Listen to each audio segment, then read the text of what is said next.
Welcome back to Prop News Time. Here are the headlines for the day. Madhya Pradesh. Foundation stone laid for 10 highway projects worth Rs 5,800 crore Union Road Transport and Highways. Minister Shri Nitin Gadkari recently stated that Madhya Pradesh's national highway network will outperform the United States within the next 2 years. While launching and laying the foundation stone for 10 highway projects worth Rs 5,800 crore. He also assured that infrastructure development projects worth Rs 3 lakh crore would be completed in the state within a year. Emphasizing the centre's commitment to development, Gadkari cited the role of infrastructure in generating employment and alleviating poverty. Chief Minister Shri Mohan Yadav echoed this vision, calling it a road transport revolution under Gadkari's leadership. Centre clears Rs 4,800 crore for irrigation, road and rail infrastructure projects. The Union Cabinet and CCEA have approved 3 major infrastructure projects worth over Rs 4,800 crore, focusing on agriculture and transport. The MCIDWM scheme under PMKSY, with Rs 1,600 crore funding, aims to modernize irrigation through microsystems, starting with pilot projects across agroclimatic zones. In transport, a 19.2-kilometer 6-lane bypass in Zirakpur, Rs 1,878 crore and 31 lakh, will ease regional congestion and improve connectivity to Himachal Pradesh. Additionally, the Tirupati-Pakala-Katpadi rail line will be doubled at a cost of Rs 1,332 crore to boost freight movement.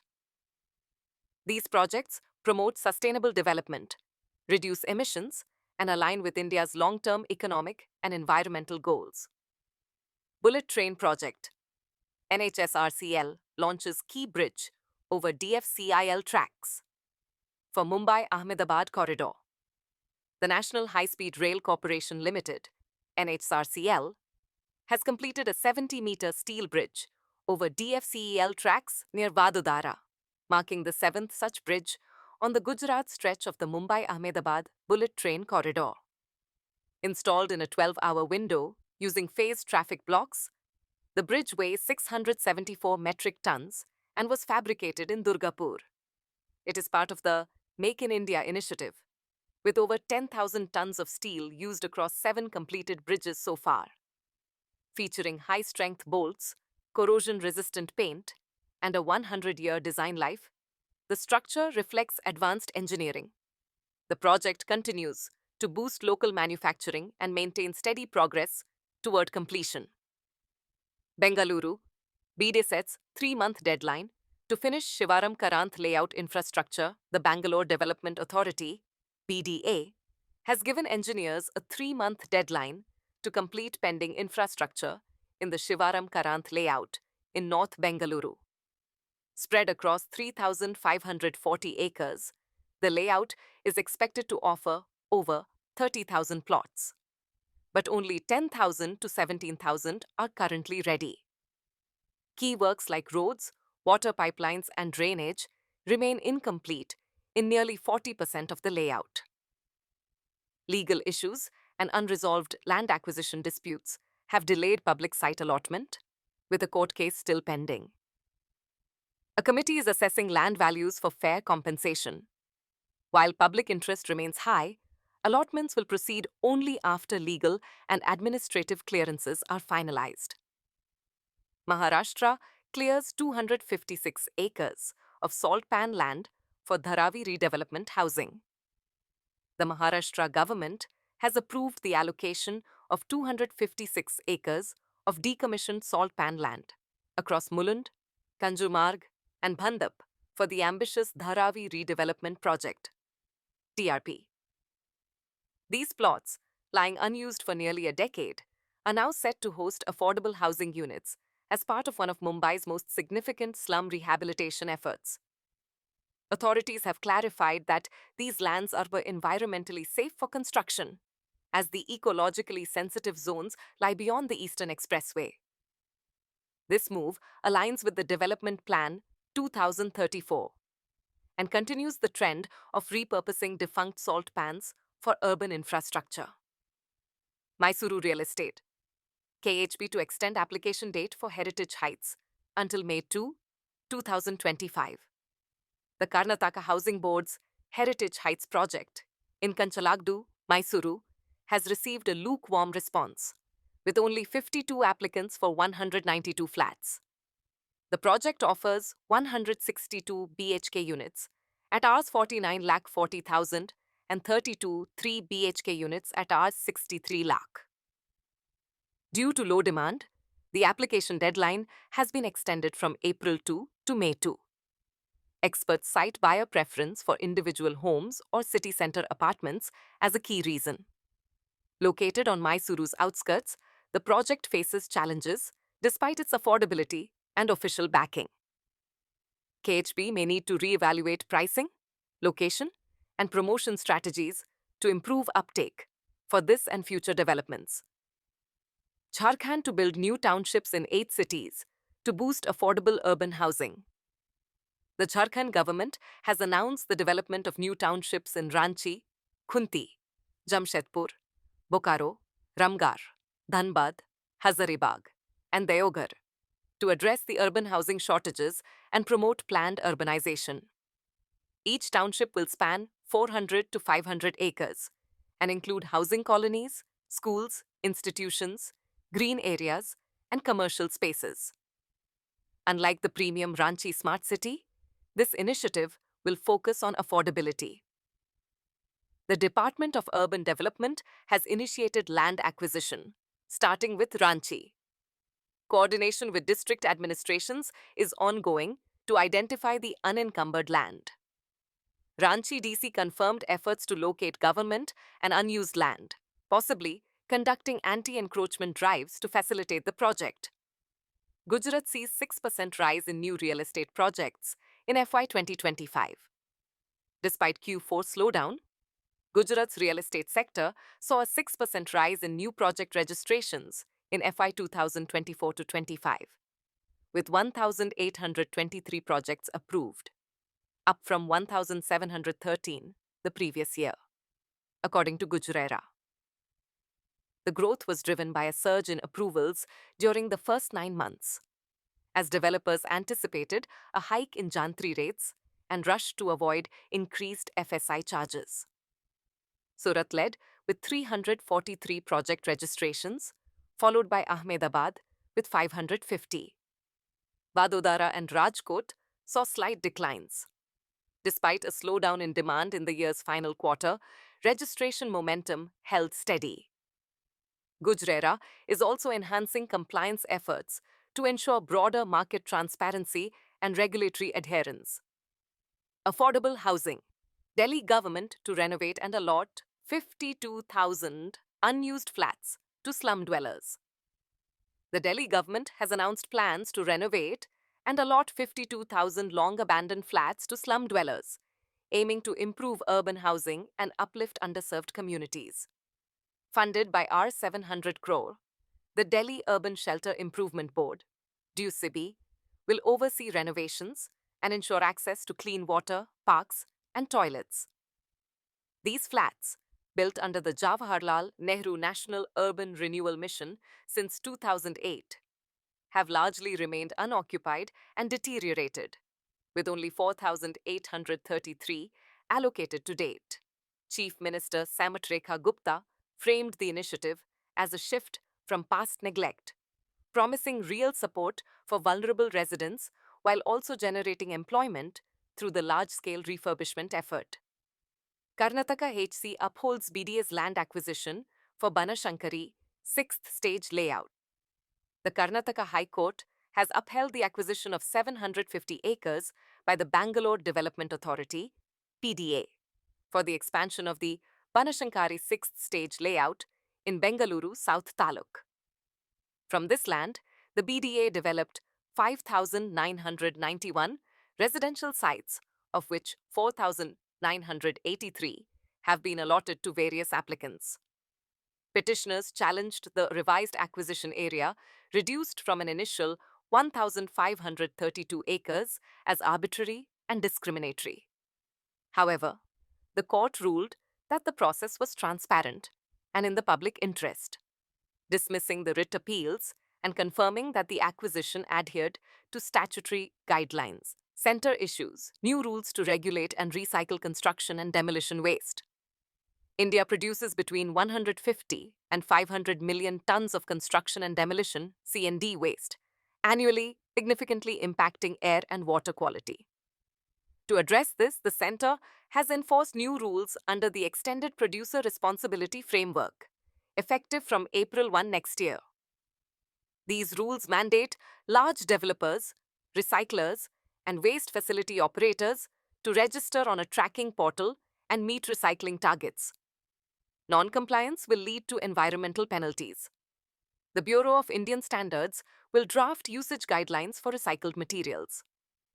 Local bodies must establish waste facilities and ensure policy execution, driving structured C&D waste management across states and union territories. Delhi to launch portal listing non-saleable properties to prevent real estate fraud. To prevent real estate fraud, the Delhi government is creating a digital platform to catalogue non-transferable properties. Acting on Chief Minister S.M. Rekha Gupta's directive, district magistrates are conducting surveys of contested, unauthorized, and restricted properties. The portal will integrate with land databases to ensure accurate records and streamline property registration. By digitizing records and eliminating bureaucratic hurdles, the initiative aims to reduce corruption and protect homebuyers. This move reflects the administration's commitment to transparency and legal clarity in property dealings, empowering citizens to make informed decisions while reinforcing trust in Delhi's evolving real estate framework. Hubballi Dharwad Civic Body initiates aerial GIS survey for urban mapping. The Hubballi Dharwad Municipal Corporation has launched Karnataka's premier aerial GIS survey to improve urban mapping and refine property taxation. With a budget of Rs 23 crore 50 lakh and a 15-month timeline, the project involves firms from Dubai and Hyderabad, awaiting DGCA clearance to begin flights. Aircraft equipped with high-resolution cameras and LiDAR will gather detailed spatial data, aiding in the identification of untaxed properties and unauthorized constructions. This initiative seeks to expand the tax base, increase annual revenue from Rs 150 crore to Rs 400 crore, and create an accurate digital property database that supports efficient urban planning and transparent governance. Noida cracks down on housing projects for flouting environmental norms. The Noida Authority has filed FIRs against 7 housing projects across various sectors for serious violations of environmental regulations, particularly regarding sewage and solid waste treatment. 6 of the projects have also been slapped, with fines amounting to Rs 1 crore 15 lakh in total. The action follows inspections that revealed untreated wastewater being discharged into stormwater drains, in violation of pollution control laws. The move comes in line with directives from the National Green Tribunal. However, some residents' associations argue that they are complying with all waste and sewage management norms. Navi Mumbai Civic Body to survey unauthorized buildings following court order. The Navi Mumbai Municipal Corporation, NMMC, has initiated a survey of unauthorized constructions across its jurisdiction following a directive from the Bombay High Court. The survey will cover structures built without legal permissions, and notices will be served to violators after verification.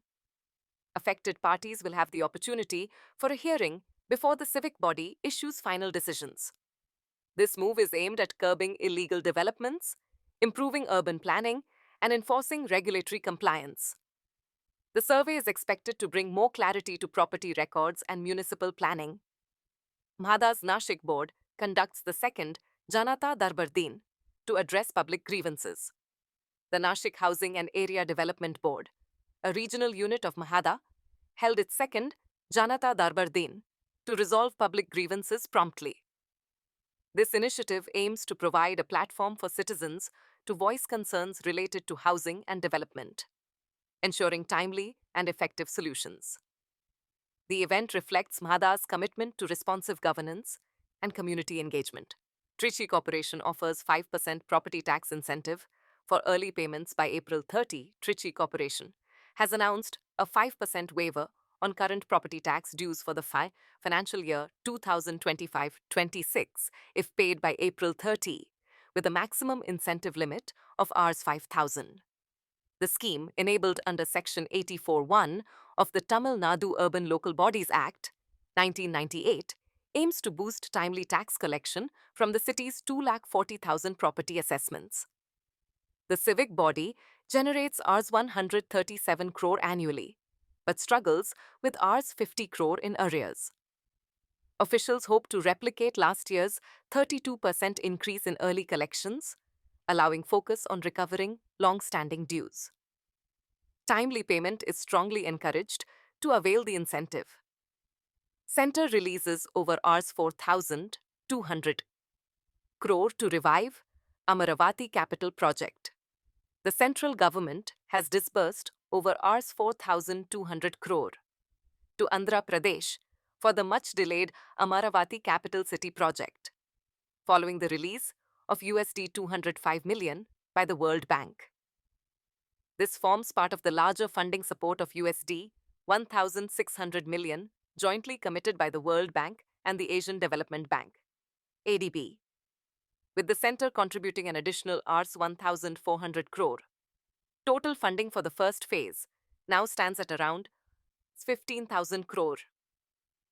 The Amaravati Capital Project, long mired in political and legal uncertainty, appears set for a revival, with a formal relaunch of construction expected soon.